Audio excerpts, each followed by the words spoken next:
tous, très heureux de vous retrouver, de finir cette journée avec vous, cette deuxième journée du sommet de l'élevage ici à Cournon d'Auvergne. Il est 18h25, vous êtes en direct avec nous sur les réseaux sociaux du sommet pour suivre ce débrief des mamelles de l'info. On va voir avec vous tout ce qu'il fallait voir justement ici dans les allées si vous n'êtes pas venu jusqu'à nous. Et franchement, vous avez manqué des choses parce que c'était encore une très très belle journée ici dans le salon. Il a fait beau à la différence d'hier, donc les gens ont profité. Il y a eu beaucoup de monde, beaucoup d'enfants, beaucoup de familles ici dans le sommet de l'élevage et on va vous montrer tout un tas d'images, tout un tas d'interviews. On va passer une vingtaine de minutes ensemble et on va débriefer sur cette seconde journée. J'ai des invités, comme tous les soirs, deux invités de renom, deux invités que l'on connaît bien ici au sommet de l'élevage. On va commencer par Jean-François Blanc. Jean-François Blanc, bonsoir. Bonsoir. Bonsoir, vous êtes le directeur commercial du sommet. Oui, exactement. Oui. Directeur commercial du sommet et donc vous êtes accompagné de Corinne Touzé, responsable administrative aussi du sommet. Tout à fait, c'est ça. Hein, vous êtes un peu débordé en ce moment, vous avez du boulot. Il y en a. Il y en a, mais on a le sourire et ça se passe bien. Oui, oui. Je reviens vers vous dans quelques instants. On va faire une petite interview sur ce début de sommet de l'élevage qui vraiment tient toutes ses promesses. Mais on va commencer tout de suite par la première partie. C'est l'image du jour. Si vous étiez avec nous ce matin dans les mamelles de l'info à 9h, et j'espère que c'était le cas, je vous avais parlé de mon coup de cœur de la journée, de ma petite friandise du matin. C'était du côté de la carrière des équidés où il y a eu ce matin une grande parade. Je ne sais pas si vous avez eu le temps d'y aller tous les deux. Pas vraiment. Pas vraiment. Pas vraiment, la petite parade. Je vous en ai parlé donc ce matin. Alors, sachez que Manon, qui va être au micro, et Florian à la caméra, ils sont allés, eux, pour nous, au petit trot, pour vous, au petit trot là-bas, filmer la parade des chevaux, des poneys, des mules. Les appareils photo étaient de sortie ce matin. Les familles sont venues assister à cette parade. Avec voilà, c'était hyper joli, hyper tendre ce matin. Et ce que je vous propose, c'est justement pour illustrer tout ça, c'est d'écouter la réaction d'une toute petite fille qu'on a rencontrée au bord devant cette parade. Oui, moi j'aime les chevaux. En plus, j'en ai une chez moi. C'est vrai? Oui. Elle s'appelle comment? Hashtag. Elle s'appelle Hashtag? C'est un super beau prénom, ça. Et mon deuxième animal préféré, c'est le taureau. Le taureau? Oui, parce que j'adore ça.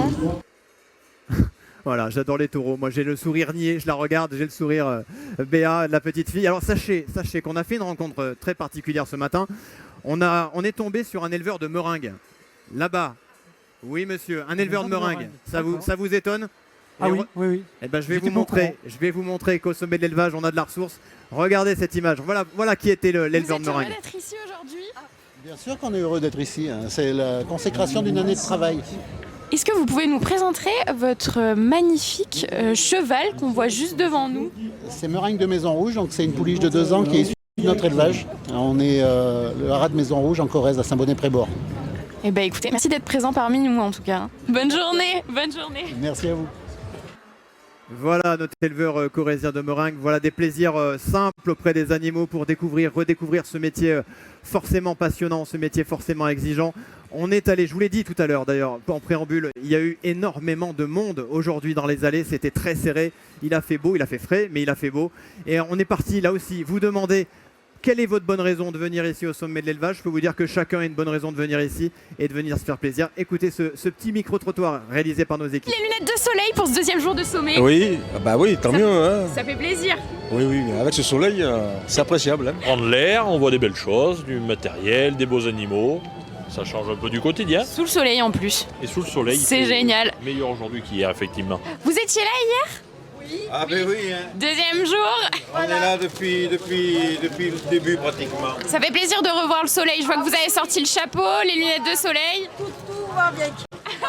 Vous êtes bien ici, vous êtes protégé du soleil, vous. Voilà. On est à l'abri, on n'est pas trop mal. C'est l'heure de l'apéro? Ça va pas tarder là. Ça va pas tarder. Bah bon apéro alors. Super, merci à vous. Bonne journée.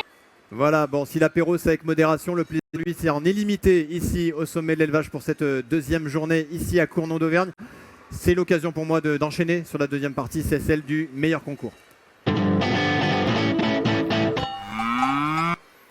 Je vous l'ai dit, vous le savez maintenant, ce plateau télé qui est dans le hall 3 du sommet de l'élevage, on est juste derrière moi, vous les voyez encore, hein, les vaches salaires qui sont ici. Hier, on vous a parlé du concours national de vaches salaires, aujourd'hui on va baisser d'un ton au niveau des couleurs. Et on va s'intéresser à une autre race tout aussi iconique. Si je vous dis qu'elle est de couleur beige, qu'elle est originaire de Bourgogne et qu'elle représente à peu près 20% du cheptel actuellement français et que c'est la première race à viande en France, vous l'aurez peut-être deviné derrière nous, c'est la race charolaise. Exactement, c'est la race charolaise qu'on est parti filmer ce matin notamment au cœur du ring du Zénith pour les voir concourir. C'est toujours un rendez-vous très particulier avec de l'attention, avec des tribunes vraiment garnies ce matin. Ça a vraiment fait plaisir de voir autant de monde venir assister à ce concours charolais. Et pour concourir dans un Zénith, parce que c'est pas rien de concourir dans un Zénith, là on a l'impression qu'au sommet de l'élevage c'est facile, que tout ça... ce matin c'était bien compliqué. On a des éleveurs, écoutez des éleveurs. Pour laver les bêtes, les laisser sécher, les encaustiquer et puis les faire marcher pour que les articulations marchent bien. Voilà, voilà. Et puis après, le cosmétique pour lui donner du volume. Et puis là, on est sur la dernière marche avant la compétition sur le ring. C'était un éleveur de Corrèze qui est venu présenter sa vache au braque. Je suis ici sur le hall 3. Il est grand temps maintenant de s'intéresser à nos deux invités qui ont été très patients, très polis, très sages. C'est nos invités du jour. Jean-François Blanc, rebonsoir. Vous êtes le directeur commercial du Sommet. Bonsoir. Bonsoir. Merci d'être là, Jean-François. Vous êtes accompagné de Corinne Touzé, responsable administrative du Sommet. Rebonsoir. Rebonsoir. Honneur aux dames. Est-ce que, deuxième journée, je l'ai dit, on l'a vu, il n'y a qu'à voir autour de nous ce soir, énormément de monde qui est venu. Est-ce qu'on peut dire que ça y est, le sommet est lancé? C'est bien lancé, oui. Il y a eu du monde, il a fait beau, il y a du monde dans les allées, donc tout va bien. Hier, il y a eu du monde déjà. Hier aussi, qui ont bravé la pluie. Et c'est lié, on sent tout de suite que ça joue tout de suite sur la fréquentation, la météo, ça incite à venir, ça facilite. Ou alors vous sentez que les gens qui ont prévu de venir, ils viennent, quoi qu'il arrive? Ils viennent, quoi qu'il arrive. Quoi qu'il arrive, qu'il pleuve ou qu'il fasse beau, ils viennent. Ils ont choisi le jour, ils n'ont pas choisi la météo pour venir. Et on est des robustes, on va pas se laisser impressionner par une météo un peu d'automne. C'est ça. Puis il pleut, ils sont dehors, vers les tracteurs, rien ne les effraie. Jean-François, j'ai une question toute simple. 33e édition cette année. C'est ça. Ça nous rajeunit pas. Je parle pas pour vous, Jean-François, je parle aussi pour moi. Pour moi aussi. Organiser un salon qui a l'ambition d'être un des salons les plus importants dans le monde dédié à l'agriculture et à l'élevage. Ça demande du temps à préparer. C'est un travail de combien de temps? De longue haleine pour arriver à être ici? C'est un travail d'une année, d'une équipe complète. Alors, d'ailleurs, c'est marrant. En général, on me dit, mais le salon, ça dure 4 jours, mais tu fais quoi le reste de l'année? On organise... Vous avez devancé ma question, non? Voilà, probablement, mais on organise finalement le salon l'année d'après. Actuellement, on a déjà à l'esprit des choses qu'on souhaite mettre en œuvre pour l'année suivante. Donc, non, c'est le travail d'une année. Et alors, hier, à votre place, on avait Victor Berton qui était là. Il nous a donné un chiffre qui m'a marqué sur le côté sommet international. On a actuellement éleveurs, visiteurs, tout compris ici, près de 100 nationalités qui sont présentes ici à Cournon d'Auvergne. Comment on fait pour aller les chercher, tous ces gens? Maintenant, ça y est, la carte de visite du sommet, ou il faut aller les conquérir, il faut aller les chercher justement, tous ces pays? Non, c'est un travail, c'est un vrai travail. Alors c'est vrai qu'aujourd'hui, quand on voyage, on se rend compte que le sommet de l'élevage a bonne presse. Maintenant, dans les autres pays, les professionnels de l'élevage connaissent notre salon, mais ça ne s'est pas fait comme ça. Nous avons un collègue qui s'occupe de l'international et qui a beaucoup travaillé pour ça. Qu'on recevra dans quelques jours ici. Que vous allez recevoir demain ou après-demain, je crois. Exactement. Grâce à son travail, grâce à son talent, aujourd'hui, on est reconnu un peu partout, mais il continue à travailler et il continue à faire en sorte que le salon rayonne à l'international. On est vraiment, vous le disiez, Corinne et Jean-François, on est déjà sur demain, on est déjà sur l'édition 2025. On a presque même pas le temps de savourer sa réussite de maintenant, qu'on on est déjà en train de cogiter sur comment améliorer, comment agrandir, comment... Dès la fin du 4e jour, là, on recommencera lundi, mardi, le temps de se reposer un peu, et puis on vous accorde 2 jours. 2 jours, on vous accorde. 2 jours, pas plus. Allez, 2 jours. Et on rattaque. Alors comment on fait? C'est quoi votre quotidien sur ces 4 jours? On a le temps de se poser ou alors on a les yeux... on est à l'affût de tout, de savoir ce qui fonctionne, ce qui va un peu moins bien. Comment on arrive à profiter ou vous êtes en alerte, la vigie Alors moi je suis en régie technique, donc on est toujours un peu en alerte. S'il y a quelqu'un qui a un problème, un éleveur ou un exposant ou autre chose, on est toujours un peu en alerte. On doit être présent en tout cas. Bon, on parle des équipes, ça me fait penser ce que j'en ai parlé hier, on les a montrés hier dans les débriefs des Mamelles, hier soir sur ce plateau. J'ai envie de faire un petit clin d'œil, un petit coucou très particulier à tous les bénévoles qui sont ici, qui sont mobilisés tous les jours, du matin très tôt, avant même qu'on arrive nous, hein, ils sont déjà là, ils sont en tenue. Ouais. Et notamment les plus jeunes des étudiants en lycée agricole qui vous donnent un sacré coup de main au quotidien Ouais. et qui s'investissent bénévolement bien sûr, mais pour vraiment faire en sorte que ce sommet se passe ça. bien. C'est ça, et puis ils ne rechignent pas. Donc là, il y a plusieurs lycées agricoles. Il n'y a pas que le lycée de Marmillat, il y a aussi Bonnefond, d'autres lycées, le Breuil-sur-Couze. Et ils sont là pour s'occuper des animaux, pour que les allées soient propres, pour les nourrir, pour les abreuver, enfin, suppléer les éleveurs. Voilà, ils sont là tous les matins, Des petites, très tôt. des petites mains d'une grande Ah importance. oui, d'une grande Ils importance. sont combien à Sans peu eux, près? Ils sont 200 à peu près, tout compris, tous les lycées compris. Et vous me disiez, sans eux, je vous ai coupé, sans eux... Sans eux, ce serait beaucoup plus compliqué. Hein. Beaucoup plus compliqué. Bon, un grand merci à eux. Un grand merci à eux et vraiment de vives félicitations à ces plus jeunes qui s'investissent. Jean-François, dernière question. Est-ce qu'on a déjà une petite tendance pour l'année prochaine? Est-ce qu'on se dirige vers quelque chose de différent? Est-ce qu'on veut travailler quelque chose de différent?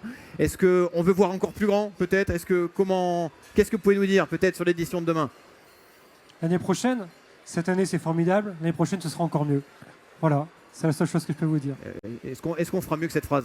Ah ouais, non, je pense qu'il a raison, c'est ça. Eh ben on part là-dessus, c'est une promesse qui a été faite par Jean-François. Si vous avez aimé cette année, si vous aimez cette année, vous allez adorer celle de l'année prochaine. Merci beaucoup Jean-François Blanc, merci beaucoup à vous Corinne Touzé Merci. d'être venu jusqu'à nous pour ce débrief des infos. On va tout de suite passer maintenant à notre troisième rubrique, c'est celle du meilleur contenu. Le meilleur contenu cette fois pour cette deuxième journée ici au sommet de l'élevage, c'est du contenu à savourer avec quelque chose qui, je ne sais pas vous, mais moi en tout cas c'est sûr, me met l'eau à la bouche et ça va vous ouvrir l'appétit parce que je vais vous parler de récompense. Que dis-je? Pas de récompense mais d'une distinction gourmande, d'un Graal vraiment très particulier qui a eu lieu aujourd'hui, qui a lieu d'ailleurs tous les jours. C'est la remise des prix fermiers, des fermiers d'or qui a eu lieu aujourd'hui. Aujourd'hui c'était la catégorie laitier. Là aussi Florian est parti avec sa caméra filmer les premières récompenses et je vous propose d'écouter d'ailleurs l'un des gagnants. C'est un jeune producteur de chèvres qui est venu de Haute-Savoie tout spécialement et qui a gagné un prix tout en fierté et en humilité. C'est parti, je vous propose de l'écouter. Parce que ça traduit d'une régularité dans notre façon de travailler. Et après, c'est toujours un plaisir de pouvoir recevoir un premier prix.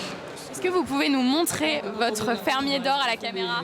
Oui. Wow. Félicitations encore une fois. Bonne journée, bon courage. Voilà le diplôme des fermiers d'or qui est attribué pour tous ces artisans, tous ces fermiers, tous ces producteurs qui dégagent l'excellence de nos produits français. Bravo à eux et c'est tous les jours, il y a des récompenses, vous pouvez aller voir évidemment ces récompenses du fermier d'or. Allez, comme on adore ça, on continue, on ne va pas se priver, on continue avec les rencontres et celle que je vous propose, c'est la rencontre du jour.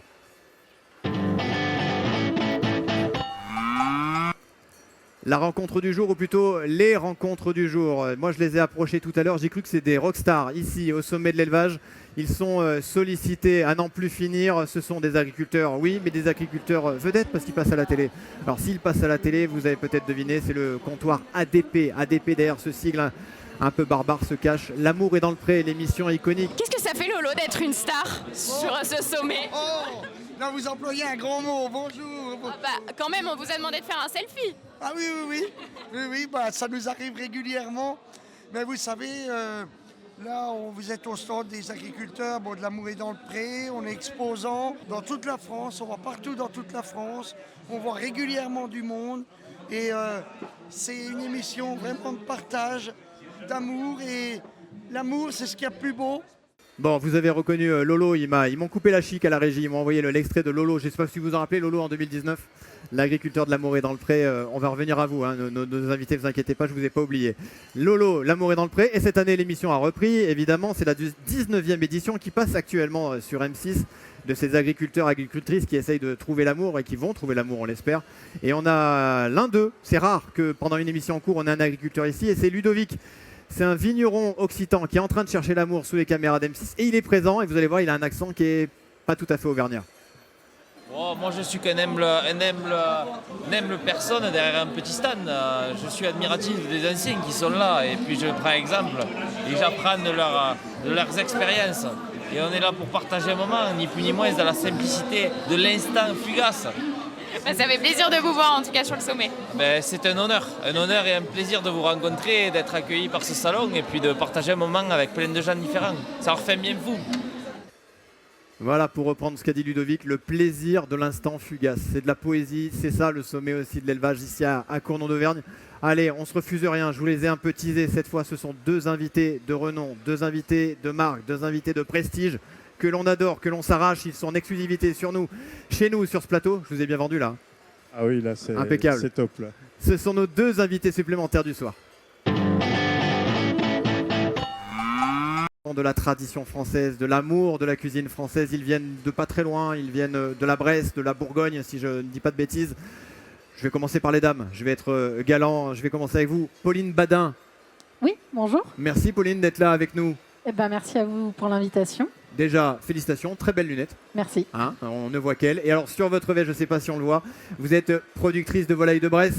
Exactement. Vous venez d'où Pauline? Je viens de Cours-la-Houe dans le Jura. Et j'élève des volailles de Bresse depuis 2 ans. Le Jura, Franche-Comté? Oui.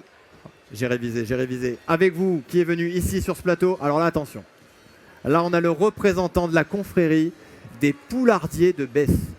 De Bresse. De Bresse, de Besse. Ça, c'est le côté auvergnat. Je défends ma patrie. Bientôt, il y aura des poulards à Besse, en Chandesse. On verra, on va attendre un peu. Là, on est en Bresse. Déjà, petite question. La confrérie des poulardiers de Bresse, on dit président ou chancelier? Alors, grand maître, exactement. Pardon, Rémi Gauthier, pardon. Rémi, vous êtes grand maître depuis combien de temps? Alors, grand maître depuis 3 ans. Et j'avais intégré la confrérie depuis un petit moment. Alors, Rémi, parce que j'ai travaillé d'arrache-pied, et non pas sur Besse en Chandesse, mais sur la Bresse. La confrérie, date de création 1962. Voilà, 1962, et c'est exact. Elle est créée à Louhans. À Louhans-Cuiseaux? Louhans, c'est la ville. Cuiseaux, c'est un village qui est associé à Louhans, de par le foot, évidemment. Bien sûr, qui est feu Louhans-Cuiseaux, parce que c'est pas terrible. Hein. Et j'ai vu qu'il y a un chiffre dingue, 4000 personnes intronisées dans le monde dans cette confrérie. C'est le cas, ça? Oui, c'est le cas. On a intronisé 4000 personnes, et on est un petit peu victime de notre succès. D'année en année, les chiffres explosent. On avait 2 chapitres, on est obligé de passer à un 3e chapitre, voire un 4e chapitre. Chapitre, ça veut dire quoi? Donc le chapitre, c'est la mise en avant de la volaille lors d'un repas festif. Donc le premier, c'est à Vona, chez monsieur Georges Blanc, grand chef émérite. Oui. Et puis le deuxième, c'est à Louhans. Alors Louhans, lors des Glorieuses, exactement. Et puis là, on en a créé un à Rungis, parce que Rungis, le ventre de Paris, où on a eu l'invitation et on est heureux d'aller festoyer à Rungis. Bon, avant d'arriver sur Pauline, vous posez une petite question juste pour celles et ceux qui nous rejoignent ici, qui sont peut-être pas tout à fait au fait. Poulardier, ça veut dire quoi? Qu'est-ce qu'on inclut dans poulardier? Alors poulardier, c'est toute la volaille de Bresse. Donc on a le poulet de Bresse, on a la dinde de Bresse, on a les poulardes, les chapons, etc. Donc la volaille de Bresse en général, sous l'appellation AOP 1957. On va en reparler. Ça, vous avez que des mauvaises choses. Ça donne pas du tout envie ce que vous nous racontez là. Hein. Bon, je dois faire envie. Je suis assez costaud. Gourmand. Pauline Badin, on l'a dit, vous êtes productrice donc en Franche-Comté. C'est bien ça. Vous êtes une amoureuse de votre métier, une ambassadrice, jeune ambassadrice de votre métier. Mais juste petite parenthèse, si j'ai bien compris, il y a eu un changement de vie un peu radical pour vous. Exactement. J'ai travaillé pendant quelques années dans la communication dans le secteur sportif et je suis revenue aux sources parce que mes arrière-grands-parents et parents étaient déjà éleveurs de volailles de Bresse. Donc j'ai recréé une exploitation sur l'ancienne ferme familiale. Et c'était quoi? C'était l'envie de faire perdurer l'histoire familiale? On avait envie que l'histoire continue? Vous aviez déjà une appétence quand même, je suppose. On ne déboule pas comme ça dans la volaille. Non, même si j'en étais très éloignée, mais c'était dans mes gènes finalement et j'avais envie de redonner vie à la ferme et de faire un beau produit, un produit de qualité et de faire quelque chose qui a du sens. Donc nourrir les gens avec un produit qualitatif, ça fait sens. Bon, volaille de Bresse, on parle d'AOP, l'une des premières, hein, elle date pas d'hier, l'AOP? Non. 1er août 1957. 1957, première AOP au monde, cette volaille. D'animal vivant. Qu'est-ce qui fait que cette volaille de Bresse, elle soit à ce point-là de renom, que ça date de 57, ça fait plus de 60 ans? Alors, c'est mieux que ça, hein, puisqu'on a des traces de la volaille de Bresse dans les années 500. le maire de Louhans offrait des chapons pour les fêtes de Noël à ses invités. Donc vous voyez, la volaille de Bresse, en réalité, ça date depuis très très longtemps. Hein. C'est pas 500, c'est 1500 exactement. Hein. Donc on a des traces dans les écrits qui font que cette volaille est connue depuis très très longtemps. Alors parmi les volailles AOP d'exception, ici chez nous en Auvergne, on a le poulet du Bourbonnais qui vous a rejoint l'année dernière, si je ne dis pas de bêtises. Qu'est-ce qu'il fait? Comment on fait au quotidien pour que cette volaille soit le Graal, une des plus belles volailles du monde, on l'a dit, réputée par les grands chefs étoilés, une volaille qui s'exporte un peu partout dans le monde. Comment vous faites, vous, au quotidien, pour en faire une volaille de qualité? Eh ben, on travaille avec une race d'exception, la gauloise blanche de Bresse. On lui donne du temps, on l'élève pendant 5 mois. C'est le temps qu'il faut pour avoir une belle volaille. On lui donne de l'espace, puisqu'ils vont en plein air sur des grandes prairies. Ils ont plus de 10 mètres carrés de prairies par volaille, donc c'est énorme. Et on leur donne du bon grain produit en Bresse, des produits laitiers produits en Bresse. Donc voilà, et de l'amour aussi. Et on va commencer par là même, de l'amour. Peut-être. Petite question, combien d'éleveurs dans l'appellation volaille de Bresse On est 120 éleveurs et on produit à peu près 700 000 volailles. 700 000 volailles. Avant de vous quitter, avant de rendre l'antenne de ce débrief des mamelles de l'info, je voudrais me faire un petit plaisir, moi, personnel, avec notre grand maître. C'est ça, hein, grand maître. Cette médaille que vous avez autour du cou, qu'est-ce qu'elle représente? Est-ce que vous pouvez nous la montrer à la caméra? Qu'est-ce que c'est que cette volaille, cette médaille, pardon? C'est tout simplement un poulet de Bresse présenté dans un plat la volaille d'excellence qui est connue à travers le monde, hein, tout simplement. Bon, 4000 ambassadeurs de cette volaille. D'ailleurs, je suis un peu vexé parce que je n'ai pas été contacté, moi, pour faire partie de la confrérie. Ça viendra. Ça viendra, je vais être patient. Maintenant que je connais le grand maître, peut-être qu'avec un peu de piston, je peux intégrer la grande famille de la volaille de Bresse. Avec plaisir. Eh ben, écoutez, volontiers. Plaisir. En tout cas, merci beaucoup d'être venu jusqu'à nous. Merci beaucoup de nous avoir parlé de cette volaille, de votre amour pour ces bonnes choses. Merci en tout cas d'être venu ici au sommet de l'élevage. Merci d'être venu sur le plateau. Merci à vous. Merci à vous. Voilà, c'est la fin de ce débrief des mamelles de l'info, de ce rendez-vous d'info, de ce récap de la journée. Une journée très riche, vous l'avez vu. Et alors je peux vous dire, quelque chose me dit, on me le glisse dans l'oreillette, que demain la journée va être encore plus belle, encore plus chargée, il y aura encore plus de monde. Ce que je vous propose, c'est de venir nous rejoindre. Nous, on vous attend, on bouge pas et on vous retrouve ici sur le plateau dès demain pour tout un tas d'émissions, tout un tas de rendez-vous, d'infos et de fêtes et de plaisirs. Je vous dis à demain, prenez soin de vous et vive le sommet de l'élevage.